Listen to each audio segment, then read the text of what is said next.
Ending this talk. This is definitely not the last talk we're going to give on the platform subject.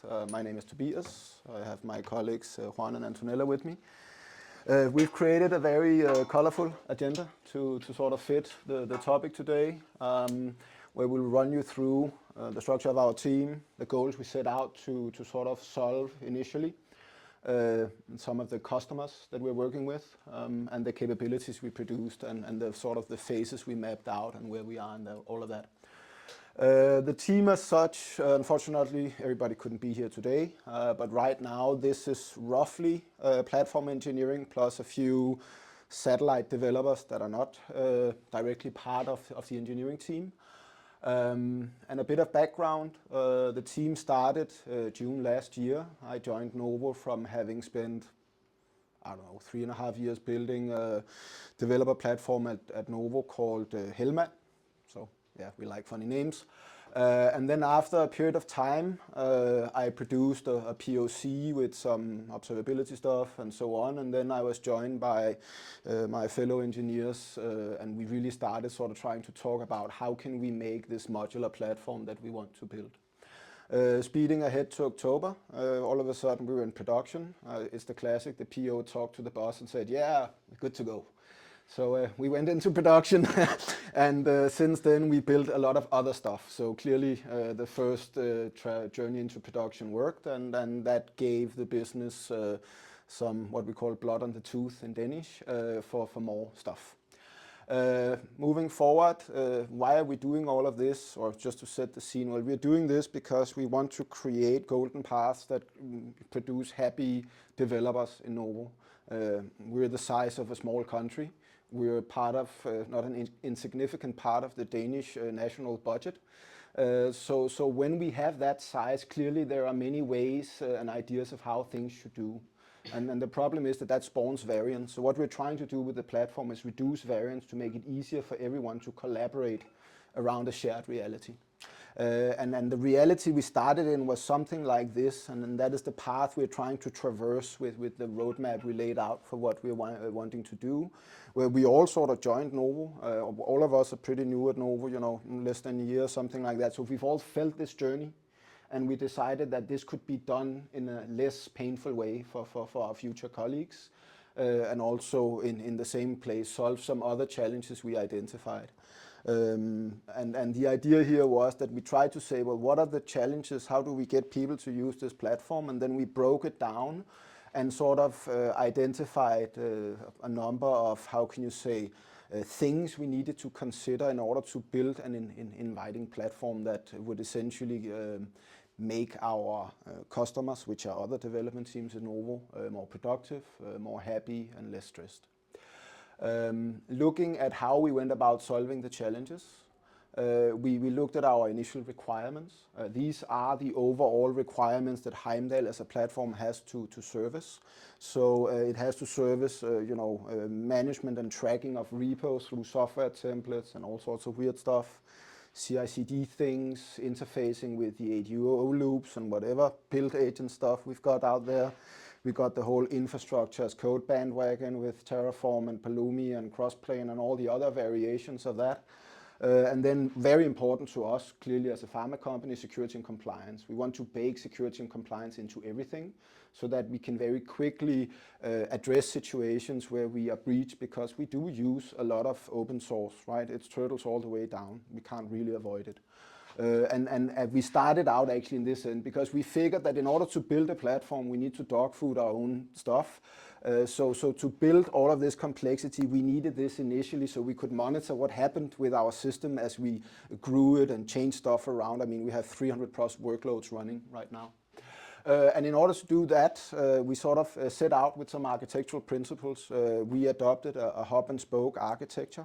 This is not from a network topology, this is more like from a software architecture perspective, where you have like a central hub that carries most of the data, and then all your other capabilities are basically just spokes that are fairly stateless and just query the hub for whatever state they need.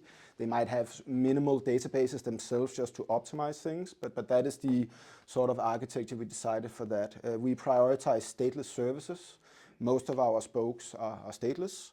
The only exception, I think, is Ymir, which is our hub, which also holds the stage for all the clusters that we produce. We prioritize asynchronous communication over synchronous communication, meaning that we prefer events over API calls. That is not always possible, but it's sometimes something that we try to go the extra mile to accomplish. We also have to build the thing in accordance with, again, dog fooding. So we also use primarily declarative tools like Kubernetes and Crossplane and so on to use infrastructure as code to build up our platform.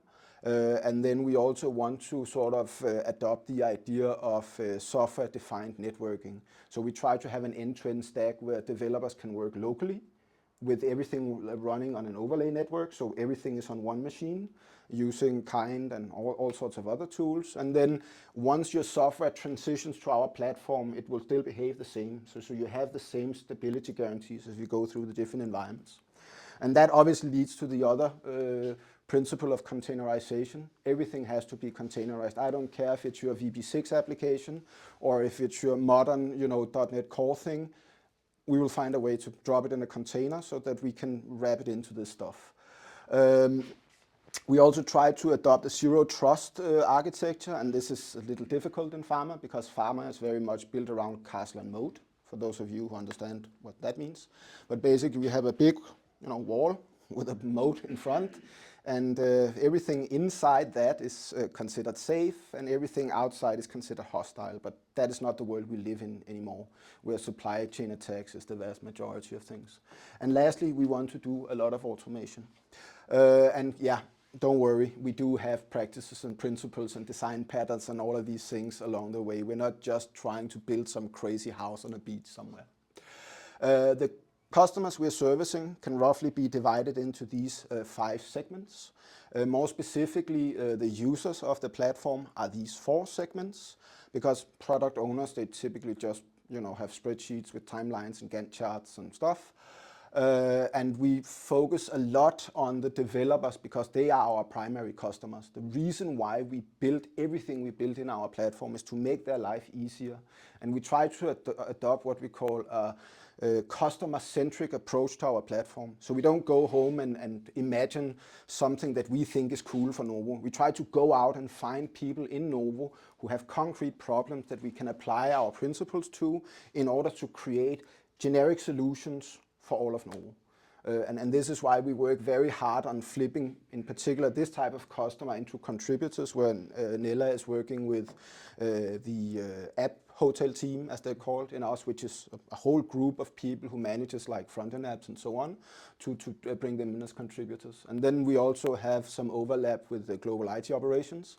We have servers all over the place, we have factories all over the world, and we are trying to get them to move from the more traditional VMware-based virtualization model into one where they accept that even VMware is now running in Kubernetes, so maybe they should start looking at something like that as a way to provision workstations or whatever it is they need. I've had some interesting talks with IKEA throughout the years on how they're trying to basically digitize their warehouses to the point where they can spin a new one up with a Kubernetes cluster.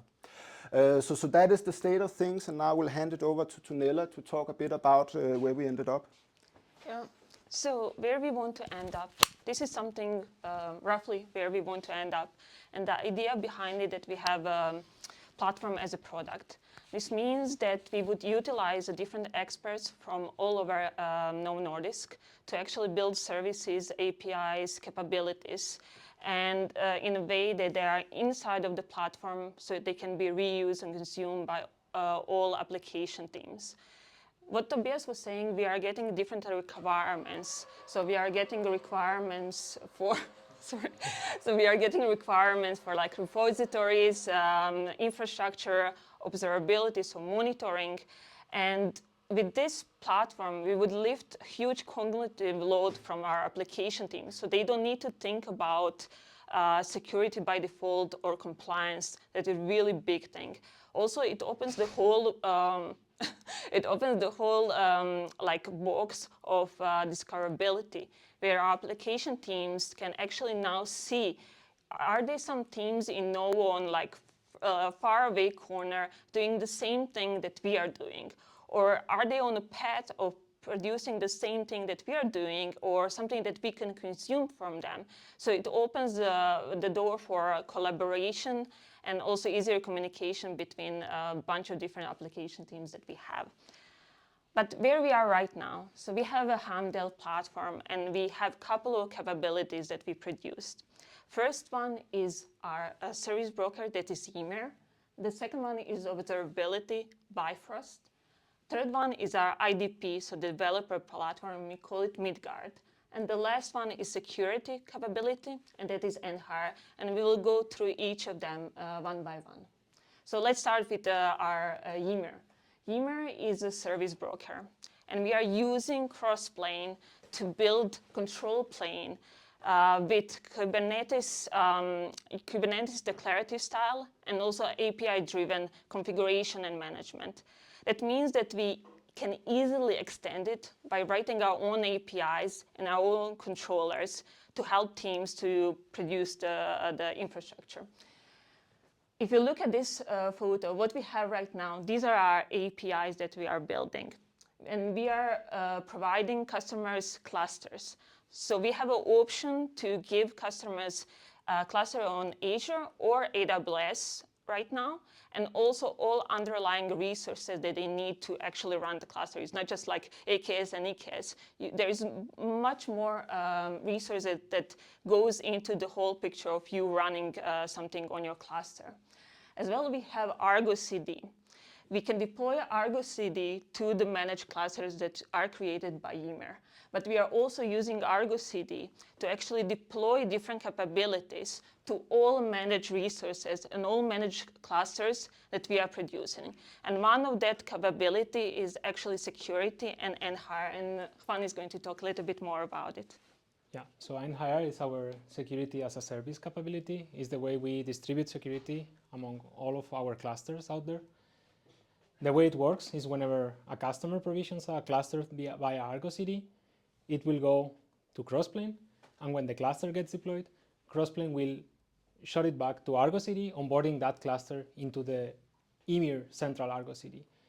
Then, via a label, it will target that cluster, and it will deploy our security tooling. Right now, we're just using Falco for runtime security and Trivy for scanning the running containers. But in the future, we will add more tools in there, and also we will centralize all the security management and rules and everything that we need to put in there via Nhire. Our next capability is Midgard, our internal developer portal. We are using Backstage, no news here. Backstage is the open source product for developer portals from Spotify. And in Backstage, we have our software catalog. In the software catalog, we have all of our applications, APIs, templates. We'll see it after. But also, we want to build custom plugins. And via these custom plugins, we want to make Midgard our unique central self-service shop for all developers. So if a developer needs a platform, they will come to Backstage and they will just say, just give me an application with this template, and it will be deployed in a couple of minutes. It also will deploy a Git repository so they can work over that template and work in their applications. And of course, these applications will have what we call Valkyries. So when a developer creates an application, we don't want them to go back to Backstage and onboard it themselves. Via the Valkyrie, what we're doing is a software catalog thing, and it will fire back to Backstage, and it will get onboarded automatically. And any change, any relationship, everything will be managed by our Valkyries. Also, our templates are configured so they have a default connection with Bifrost, our observability platform, via OpenTelemetry. So yeah, we have our observability platform that is Bifrost. And what Juan was saying, so we have a team, they need a repository, they are onboarded on our Midgard, on our IDP, and they have application. We are automatically hooking up their application to our observability platform, where they're actually sending their telemetry to the different protocols. It can be HTTP, gRPC, and then that goes to the OpenTelemetry collector. OpenTelemetry collector is getting the data, doing some processing on them, and then shooting to our exporters. And we are using Grafana data sources like Loki, Mimir, and Tempo for logs, metric, and traces. Right now, we are storing it in different storage accounts in Azure, but this doesn't matter. It can change whenever we want. Inside of the Bifrost, next to the OpenTelemetry collector, we actually have the UI for users. That is Grafana. So most of you, I think, already know what is Grafana and how to use it. But our teams are using it to get all their logs, metrics, and traces so they can explore it. And as well, they can create dashboards from it as they wish. And one of the most important factors here is that they get monitoring, but they also get alerting. So we are using the incident manager, response manager. So they have in one place monitoring and also alerting. So they don't need to go to Azure or AWS and some third-party tool. They have everything in one place. As well, next to those three data sources, we can, as you know, on Grafana, there's thousands of data sources. So teams can, if they have already monitoring on Azure or they have it on AWS, they can hook it up with their Azure Monitor data source or CloudWatch or some third party. We have many manufacturing like, what it is, locations, thank you, locations. And they are using different stuff. So they can easily send their data to the Grafana and display it and set alerting on it. So yeah, that is our last capability. And now we can move to the phases.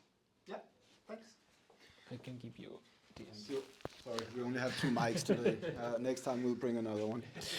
Yeah, so thank you guys for that. As you can see, there's quite a complexity in the capabilities. And where we started out initially was we tried to make a plan of how we could slowly transition towards a stable state where we can have cohesive team building a somewhat cohesive platform that eventually will become really great. So we started out here, right? We agreed on all of these things related into normalization. And then we started working on the standardization, adopting deployment patterns, composable architecture, so on and so forth, to sort of build up a cohesive story internally in our team before we start selling it to all sorts of external teams, which is what we call the expansion phase. So sort of build up your DSL, ensure that when we talk about a certain term, we have the same understanding of it and so on. And we're getting closer to expanding on the expansion phase after 9 months of work. To try to bring in more teams so we can make the teams more autonomous and in control of their things, because we have a lot of silos in an organization, as Novo as well. It's a big company, right? It's unavoidable. And then once expansion is done and we've aligned Novo as a whole, which is a big ambition, we can then begin looking at automation and expanding on self-service to the point where the feature teams in Novo can become contributors and build their own self-service components for others, because again, we have a very large organization. And it's this large stage that we call platform as a product. And looking at our journey the last 9 months, we're somewhere around here. And I actually think that's quite a big accomplishment from having done something similar at DFDS, which took us, I think it took us around 4 years to get to this point. And at that point, we had 1,000 workloads in the Hellman cluster at DFDS. And if we turned off the cluster, it would stop the ferries in England, right? So that was the level of functionality that we were servicing. But we are hoping we will get all the way, and we are hoping somewhere around this that we will get the go-ahead to also open source all the code, because that is something that's very near and dear to us. We have certain components we have open sourced, but hopefully in some distant future, we will be able to share all that code with the world, because we have companies within pharma alone. And one of my friends at Lundbeck is like, how are you guys doing this? Can we, pitch in? Can we be part of it? And for us, I think part of that journey is making it open source so everybody can benefit from it. And that, I think, leads to the demo. All right. So I'm completely aware that people in the back cannot see it, but it doesn't matter. We will talk, and then you will get a picture of it. But what we want to show here, so we have application team, right? They need their infrastructure. And usually what ends up being, I don't know if we have it here, let me see. But we have a situation where there is like 1,000 lines of code. You can have Terraform modules everywhere. One team is doing that, other team is doing that. I don't know, maybe you're using Bash, maybe you're using Bicep, whatever tool you're using. But we want to, and we came to the situation where we actually have like something like 30 lines of code for developers to produce. And to be frank, actually the only ones that maybe developers need to change would be something like this. There's many other parameters that they can put in here, but most of them are default, and usually people are not diverting from the default values that we set for different environments and that kind of stuff. So what would end up? Developers get the repository. They get the repository with some initial cluster settings, and that is this file. And what we can do, so I can say this is like second, and we can say show something, and let me change it. So we already have this cluster. So I'll just change a couple of names to have it consistent. So I now change the name and naming convention of our cluster. And if I go to our demo Yammer cluster here, you can see that we are actually having 2 X clusters. So we built, if you remember me mentioning, we built the API with the Crossplane, and it means it has 2 components. It has definition, that would be parameters, values file in Terraform, and the second thing that it has composition that correlates to the modules in a Terraform. And we group all the resources that are needed for the different clusters in the different clouds, and then expose the API. And now we have our X clusters, how many we want, right? This is our API. And then we have 2 different ones that we want to show. In this case, I will just go here. Let me clear this one. So I will go here, and let's say this is automated, but now I'm going to do it manually. So I will say, OK, I have my 30 lines of code. I need a cluster to run my application or multiple applications. And then I will apply it. So this is actually in the background. As you can see here, it created another managed resource in a Yammer cluster. And now what it's actually doing, it's created this one. And there is one cool thing about Crossplane. It has a great CLI, and there is a command that is called Crossplane beta trace. And here we can check what kind of resources it's going to create and how they are connected to it, to one another. So here you can see it started creating something. OK, some of them are true. They are already available. Some of them are waiting for something. And some of them are in the creation process. But actually, this is creating cluster, AKS cluster, all underlying components for it. Because this is taking approximately like 15 minutes for Azure API to get it and create the cluster, we already have 2 different demo clusters that we are running. And I think by the end of the demo, this is going to be in a true state. Now, Juan can actually show us how the Argo CD, we are using Argo CD and all the capabilities deploying with it. Yeah, so as we saw, yes, with a very small manifest, we are deploying a full-fledged cluster. We want it to be production ready, just by a couple of lines. It will take 15 minutes, that's Azure's fault, but we already have one cluster ready here, and I'm going to show you how we are managing security. This is Argo CD. In Argo CD, we have Heimdall. This is our first application here. And Heimdall is going to deploy all of these applications into every single cluster. I think this view is a bit better. So right now, we have 2 clusters, and we are deploying 3 different capabilities. Falco for runtime monitoring, Trivy for runtime container scanning, and then we're deploying also an OpenTelemetry collector so we can offload all the data to our observability platform. everything is hooked up. And whenever the new cluster gets ready and gets deployed, we will see a third tile here appearing and getting security by default provisioned. Now, I'm going to show you a simple example on how we can manage security at a scale. Just imagine this is 1,000 clusters, and then you see that Falco has a new version.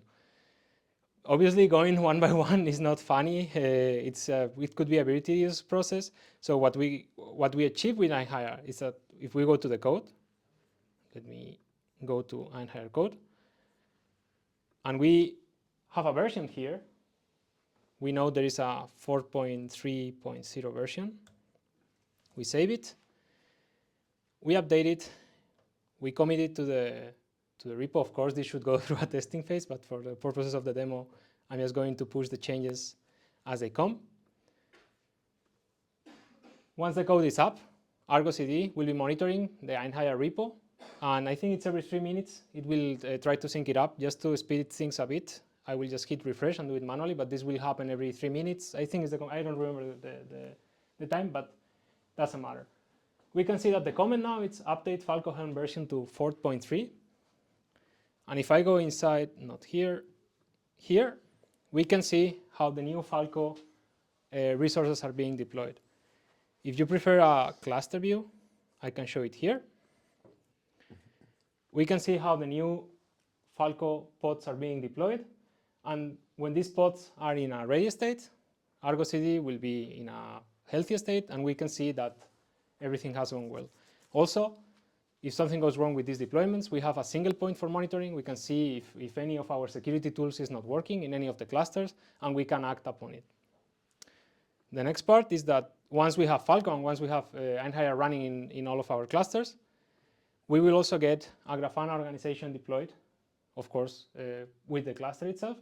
But one very interesting thing is that we can go directly to our default dashboards and see that we are not very well on security. There is lots of vulnerabilities, we know it. Not so many are critical, but at least we know they're there, and we can hand this over to the security folks so they can work on it and they can fix it. Our next plans are also that not only to give this to the teams and to Grafana, but also offload these security signals to our SOC, so they can also act upon security, suspicious security activity inside the cluster. There is also, I don't know if you can see it properly from there, I'm just going to zoom it a bit. There is also the other component, Falco. Falco is monitoring the runtime of the containers running in the cluster, and it's already sending some signals. We can see that these are traces, and I will show you why the traces are cool.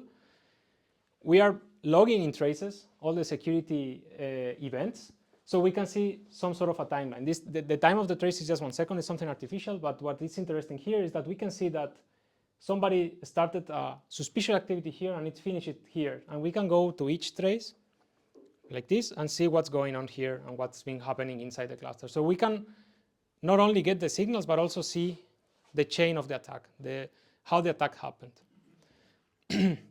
If we need a bit more information, we can go to our logs. They're also being offloaded, the security logs inside the platform, inside Grafana or Bifrost.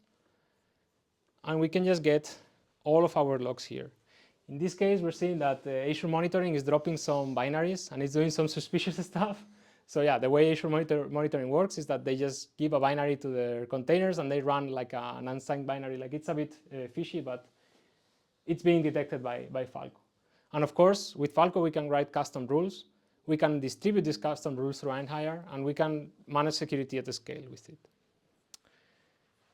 And the next thing we want to show is Backstage, our developer portal. Yeah. So I'll talk a bit about that real quick. So Backstage is kind of where people go to self-service all of this complexity if they're not looking at dashboards. And the idea is that we try to build Backstage in accordance with the principles. So we build golden path components, the self-contained UI plugins at the end of the day. And it all revolves around the idea of the catalog, when people can register different types of things And most specifically, we have different kinds up here where APIs and components is what you would normally find in your traditional, SOA catalog from 10 years ago, and everybody would have a Vistal and it's great. What they're trying to do with Backstage is to expand on that concept to include pretty much anything. And that means that we have ideas like domains and groups, where a group, if one can click on that, for instance, is a team working within this collaborative space. You can drill into the teams. If we select our team, you can see who the members are. Unfortunately, this isn't fully up to date because we have a very important member in the back also, if you can wave your hand for a second, who's not on this list yet. And then we also can see our service components and so on. And this provides the type of discovery that we sort of need in a modern world. And thanks to the Valkyrie and all of the automatic stuff we're doing, a lot of this is brought to the portal more or less free for the feature teams using it, which obviously translates into more productivity. We also have another important thing, which is our templates. Sorry, not type and kind. It's in the kind, yeah. Which is sort of where we try to, I think it's because you have to change the service to the type to all. So this is where we try to build out our sort of standardized templates for implementing stuff. So right now, for instance, we have these 4.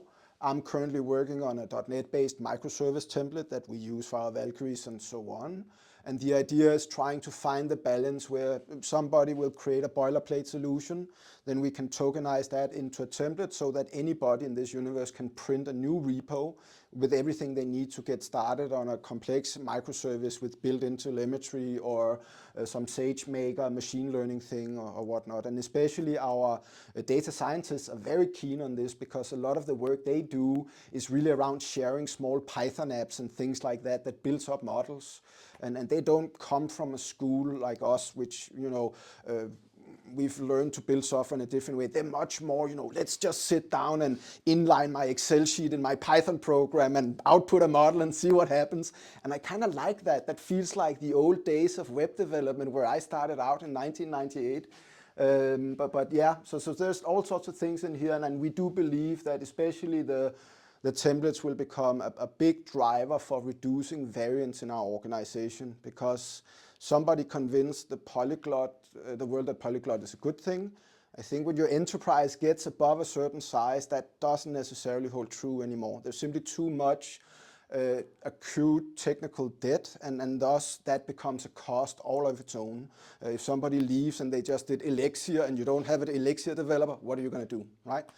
So that is some of the things we were trying to do here with this. And then lastly, we have the Tech Radar, which you probably all heard about by now, unless you've been living under a rock. We're trying to build our own opinionated Tech Radar. We have a role called Tech Lead in Novo, where the tech leads get together. They talk about future technologies. We assign technology champions. And unfortunately, we haven't had time to update the JSON file for this, because right now we're running the actual Novo Tech Radar on the side. But once we get those two things merged together, you will see lots of dots in here. But we use it as a way to provide a compass for teams to navigate our technology choices as an organization. Like recently, Novo decided to stop Swift development and do full out Ionic. That takes some time to communicate in a big organization. If we can train our feature teams to follow along with this radar, then we can save some communication steps in that process. So that was the Backstage self-service portal, and I think also, just to sort of wrap it up, this is the dashboard for Backstage, right? So this is basically Bifrost monitoring the Midgård capability, where we're getting all the signals from all the different backend modules and front-end services or front-end processes running in Backstage. And if you've worked with Backstage, I have worked with Backstage for many years now, you learn that it's kind of like a house of cards, right? So you want to monitor Backstage. But it gives you a lot of benefits in terms of not having to build your own, right? We tried at DFDS to build our own UI for self-service, but that's a whole other ball of problems as well, because then you have to implement everything. Here you at least get something that works in an opinionated manner, as long as you work within the boundaries of the conventions. So yeah, I think that wraps up our session. we have some time for Q&A while the pizzas arrive. So if anybody has some questions, feel free to. The guy in the back wants to start out, yeah? Which one, sorry? The stack slide, where we ended up one, I think, right?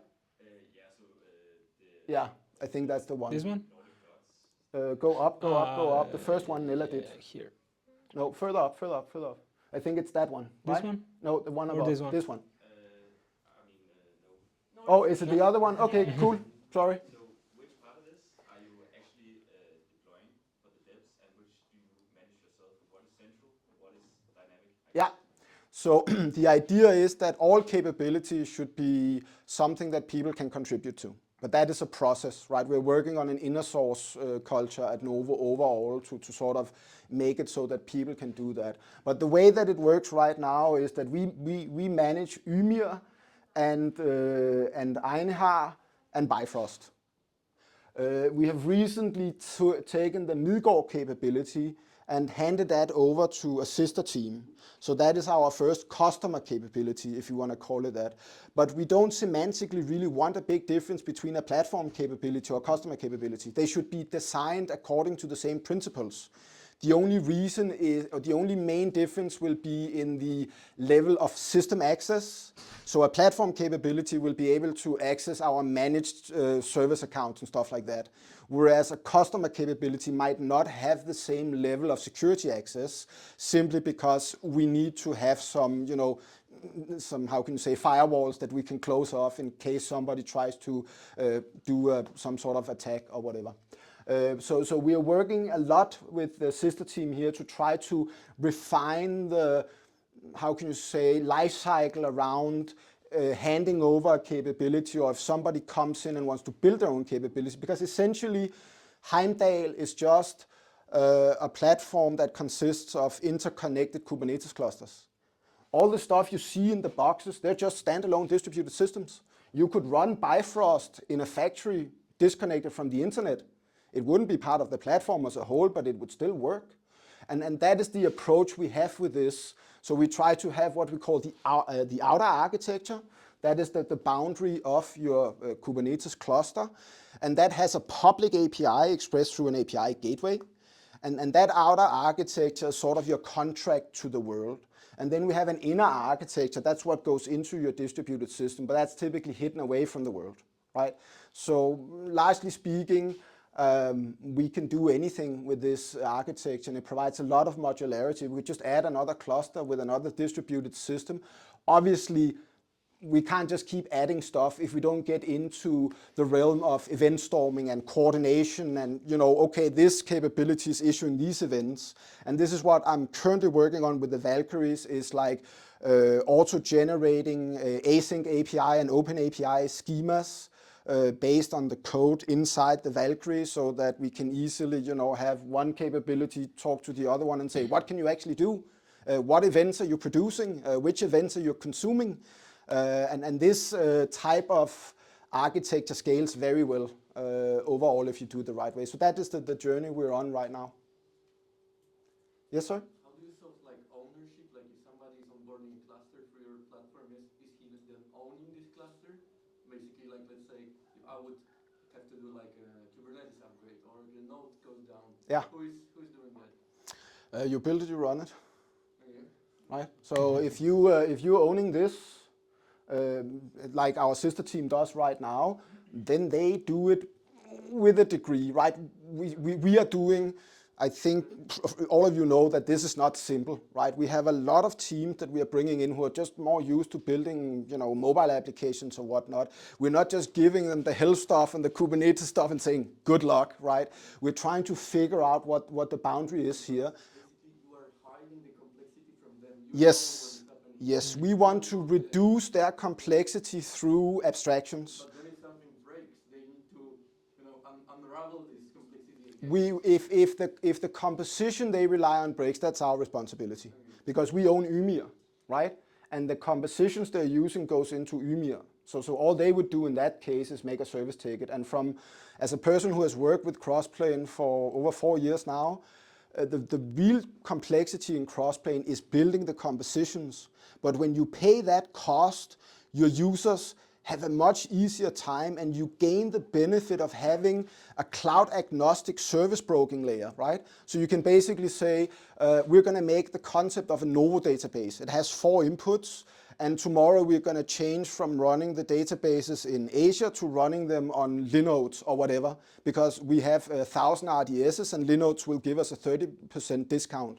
With something like Crossplane, because we're not wired into Bicep or CloudFormation or whatever, we can do that fairly seamlessly without affecting our customers. So yes, there is a cost in terms of complexity, but we can thankfully hide that away into the specialized team, and then that team has to manage whenever complexity breaks down. One more question, like if somebody just wants to onboard an application, he doesn't necessarily know about like Kubernetes, whatever, do you provide also this capability? They would do that typically through Backstage, so they would have a wizard, like a UI wizard, they would just click through, yeah. Do you have like a shared cluster for onboarding those, or? Not at the moment, no. And I'm not a big fan of multi-tenancy, especially in the cloud, right? It's so easy to just buy some more resources. Why complicate matters we tried to build a multi-tenant cluster in DFDS. We had 1,000 workloads running in one cluster, and that prohibited us from upgrading traffic from version 1 to version 2. It took us over a year because traffic had a breaking change that broke all the ingresses when you upgraded to version 2. And now all of a sudden, to patch the platform, we needed every single feature team to get in line. That sounds a lot like a release train, right? So I try to avoid shared resources whenever I can, because it's simply not worth the saving. You end up spending more money than you actually would have if you just gave everybody their own thing in the cloud or wherever you need it. Yes, sir?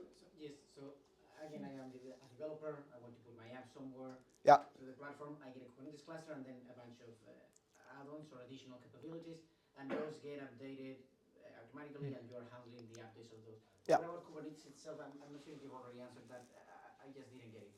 I am a developer. I don't know Kubernetes, but maybe I use some of your software. Yes. I have my application running. Can you go to the Novo Nordisk org real quick? I can answer your question with some code. We are building a CLI, right? So if people don't want to use the UI, we all know that the best way to automate is building a CLI, right? And our Backstage is actually calling that CLI, so we don't have to do all sorts of extra stuff. But that is the process we're in. Sorry? They are responsible for updating the version of Kubernetes themselves. No, we update the clusters for them and so on. Yeah, that's part of our sort of maintenance package. So anything that relates to the AKS cluster is either updated by us or Microsoft, right? So there's very little overhead for that, and the CLI only exists to, and it's very, very rough, early beta POC. We haven't really started implementing it yet. I just wrote some Go code, right? But the idea with the CLI is to also abstract away all the other CLIs. So we can just make fairly simple methods, right?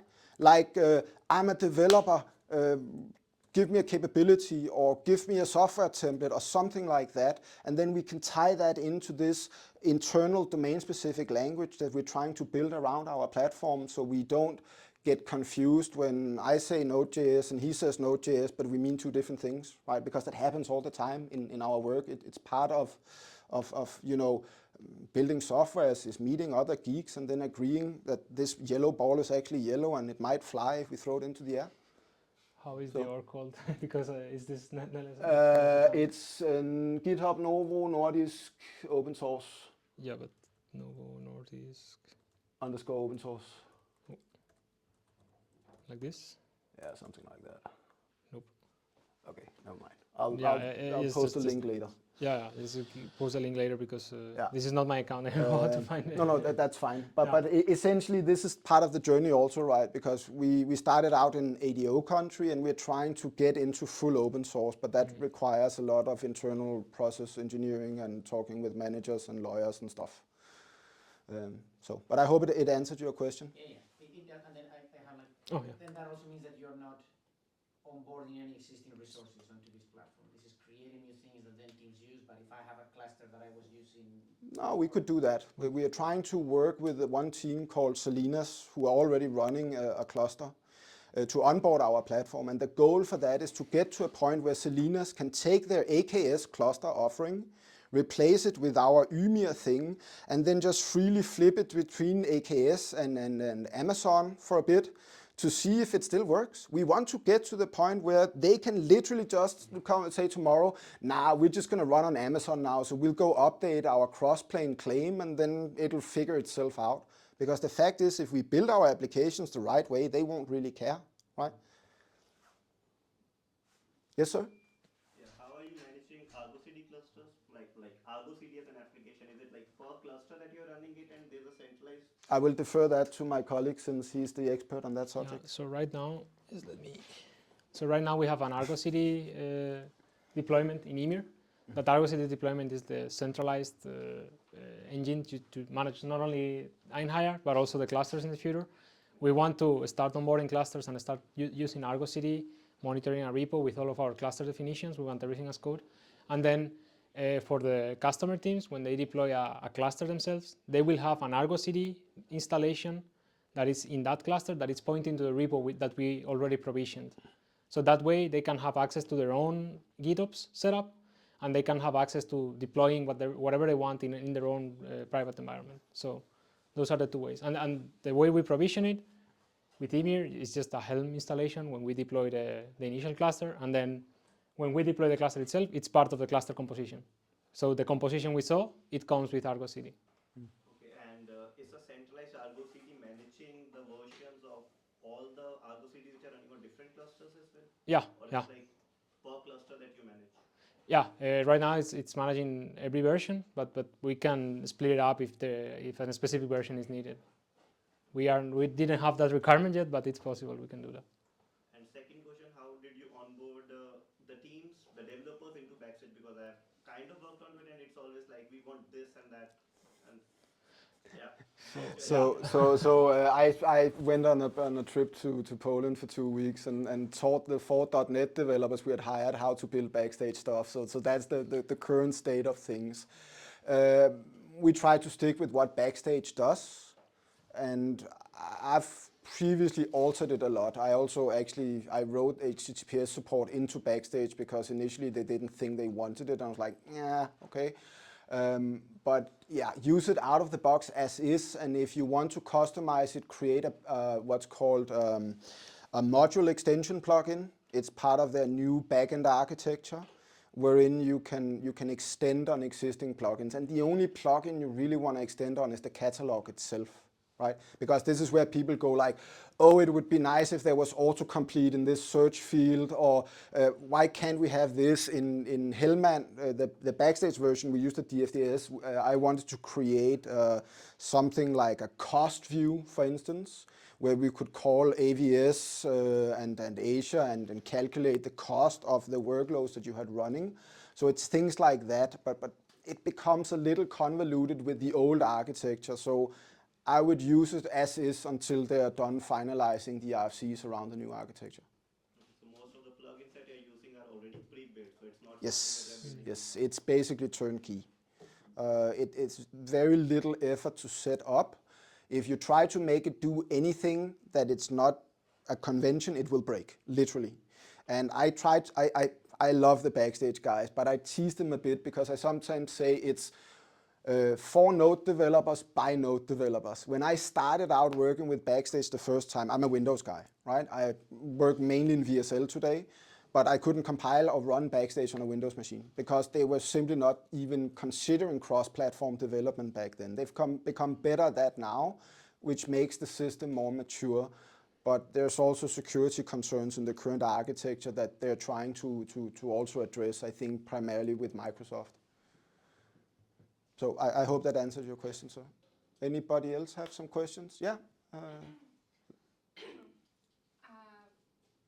didn't see clearly what's the plan in this plan for the augmented reality and VR.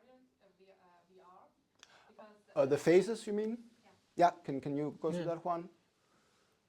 Yeah, because as we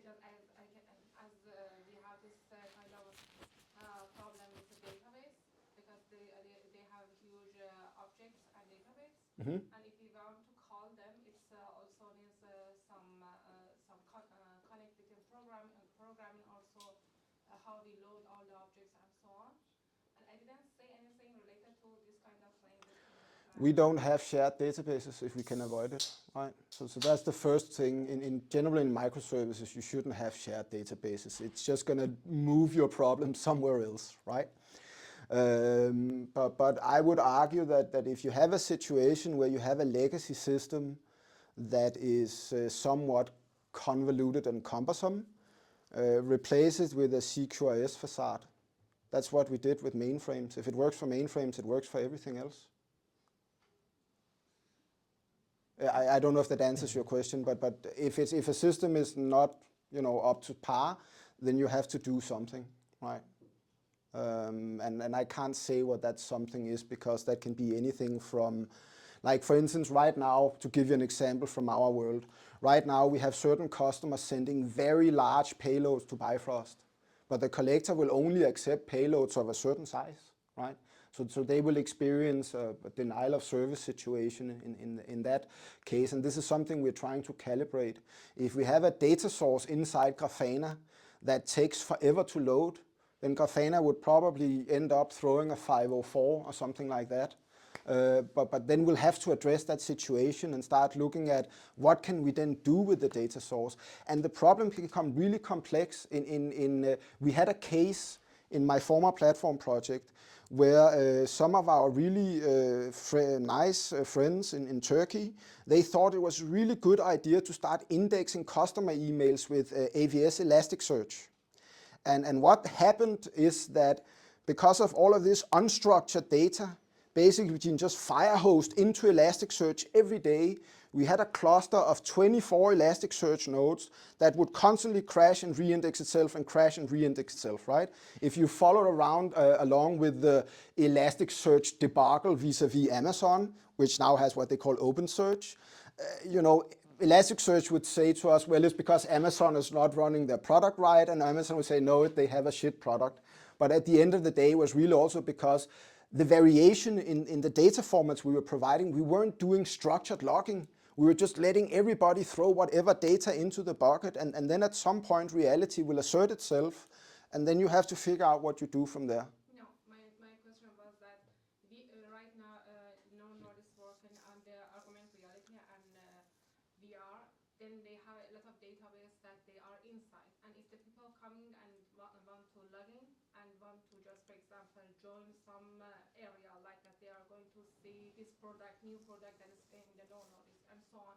It's like that we are and VR that we are and AR that is happening right now. How the how the programmer and all those things that happening in backside can help users to come and just going around and experiencing very easily everything, because I didn't see any database in this. Okay, but we have databases, so we can provide that offering, right? I'm not sure I fully understand your question, to be honest, because it seems quite complex. But to give you an example, many months ago I had a chat with one of our data scientist teams. They've been using Fargate extensively for doing like model building and stuff. But they're running into a problem now where Fargate cannot service their modern CUDA drivers. So one of the things that we're looking at is saying, well, if we take our current architecture and we create a new capability and slap Knative on that, we can probably run their AWS Lambdas inside that, right? And then we can probably mount some other CUDA drivers. But these are very bespoke scenarios that we try to address when the customers come to us and try to map them out. This is kind of what Nella is doing right now with the application hotel team, just for another type of problem, because we don't have all the answers. We're just trying to figure out how we can create a scalable architecture that will support building solutions that can solve some of those questions.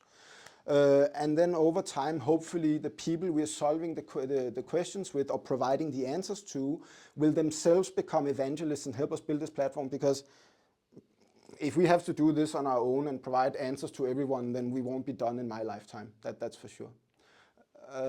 Did I answer your question correctly, ma'am? Yeah. Thank you. The guy in the back, sorry. I know we're very close to the end of this talk, but you're spinning up multiple Kubernetes clusters per customer. How are you thinking in cost management? Because I know you're It's fairly cheap compared to some of the other things. So in general, when you spin up a cluster with an autoscaler, you mainly pay for the master nodes. And I did the calculation a while back because I was trying to get DFDS to also go to a multi-cluster architecture.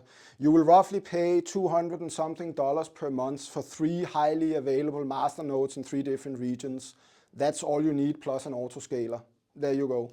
So theoretically, you are paying, if you want high availability, you're paying $200 per cluster. Now, that's not a lot of developer hours you need to waste before that money is earned, right? I hope it answered your question. If you don't agree, then feel free to express your disagreement. But currently, our assumption is that it's not worth saving that money. Yes, sir? In the final phase, when you have everyone on this platform, how many clusters and how many instances of, say, like Argo, are you expected to actually? I will give you the same answer that Netflix gave on GoTo 2016. We don't know, right? We don't know how many services we will be running, eventually, because there's so many things happening all the time. With that said, I do believe the core of the platform will consist of the capabilities you've seen now, plus maybe 2-3 more capabilities. Everything else will just be customer capabilities doing random stuff, but I can't really gauge how much of that will come. Hopefully everybody will do it, right? So.